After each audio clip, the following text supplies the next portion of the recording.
শতরূপে সারদা বই থেকে পাঠ। বিষয় নিবেদিতা ধ্রুব মন্দির, শঙ্করী প্রসাদ বসু। চতুর্থ পর্যায়ে নিবেদিতার রচনায় শ্রীমায়ের নিকট চিত্র, এই পর্যায়ে আলোচনা। এটি শেষ অংশ। এখানে শ্রীমায়ের সঙ্গে নিবেদিতার একটি মনোরম সংলাপ উল্লেখযোগ্য। নিবেদিতা ও ক্রিস্টিন এসেছেন। নিবেদিতা অনেক কষ্টে কিছু বাংলা শিখেছেন এবং অকুতোভয়ে তার প্রয়োগ করছেন। আর মাতাদেবীর উপরই।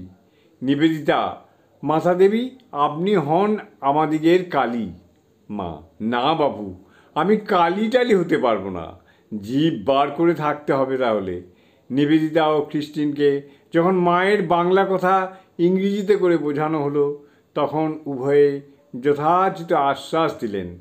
নিবেদিতা: মাতাদেবীকে এত কষ্ট করিতে হইবে না, আমরা তাহাকে উহা ছাড়াই জননীরূপে দেখিব। শ্রীরামকৃষ্ণ আমাদিগের শিব। শ্রীমা হেসে: তাহলে না হয় দেখা যাবে। জয় মা, জয় মা। জননীং শারদাং দেবীং রামকৃষ্ণং জগদ্গুরুং পাদপদ্মে তয়ো শ্রিত্বা প্রণমামি মুহুর্মুহুঃ।